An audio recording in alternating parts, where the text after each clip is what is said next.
Today on Tricrow Studios, we talk about 5 things I wish I had known about the SG.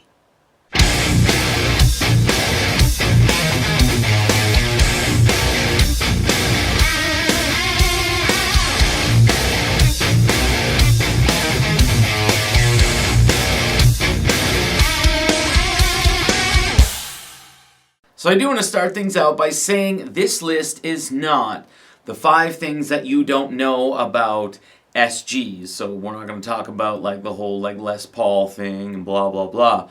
This is also not the 5 best things about SGs. And you know, the 5 worst things about SGs. So we're not going to be talking about like neck dive or like maybe don't ever take it on an airplane because you know headstock breaks and such.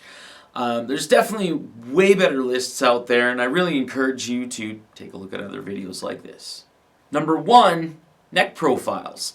For some reason, I always thought that SGs always came with the slim tapered neck.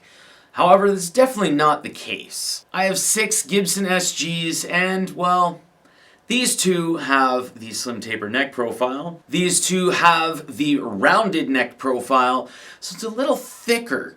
But just not baseball bat-like. And these 2 have what I always call my favorite, which is the medium C neck profile.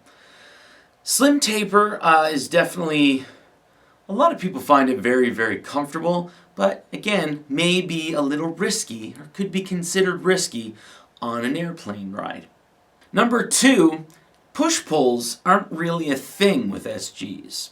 So I have an SG Standard here and an SG Classic.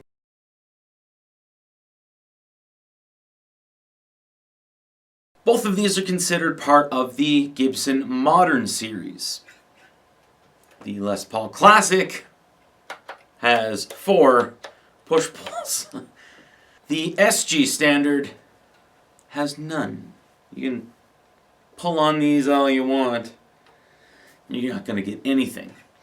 So there's a bunch of Les Paul models that have push-pulls. But the SG, I believe the SG Modern has some push-pulls in it. I think it just mirrors the Les Paul Classic. But I think that's the only one that's really normally been offered. And I guess that just means that with SGs, you don't really need all the flash. You just need an SG. Number 3, SGs can get dirty and heavy. I don't know what it is, but drop tuning an SG, like down tuning and drop tuning, it's like pop this sucker in like drop C or drop B or something like that. And I don't know what it is, has a certain bit of mojo to it in relation to like a Les Paul, Explorer, Flying V, anything like that. It has just a little bit of extra oomph to it. And I think this could be personal, of course, but hey, it's my list. I find when you're playing leads, when it's down-tuned and drop-tuned on an SG, just gives you a little bit more of a reason to make, you know, the odd guitar faces that I make.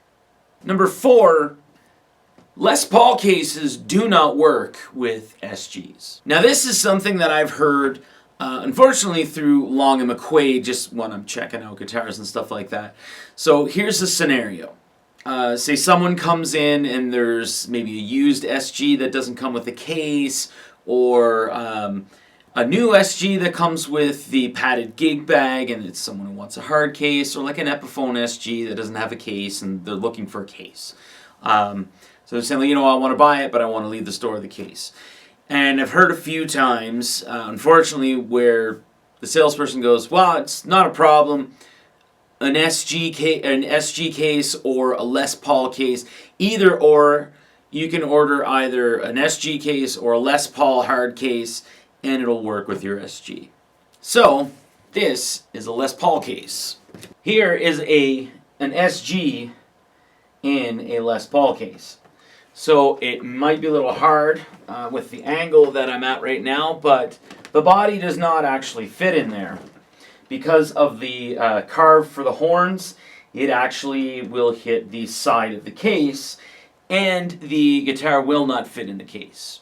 I've also had, even though my head's not in frame, I have also had a few comments from people on YouTube saying, you know what, I bought a case, a Gibson case for my SG, and the body doesn't even fit in there, and how horrible that, like a good quality case doesn't even fit the guitar that it's meant for. And it's basically that they got a Les Paul case and not an SG case. And finally, number 5, SGs can feel a little bit plucky, and that's okay.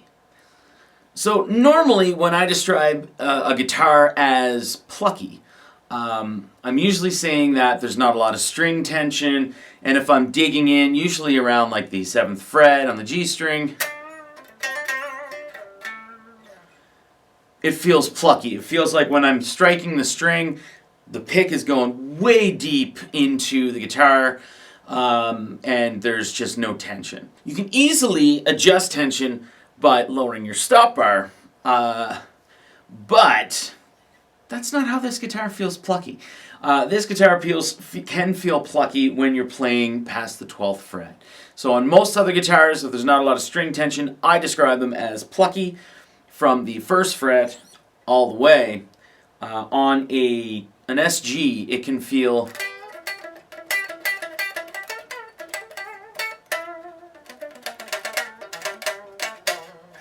a little plucky, basically from the 12th fret and on.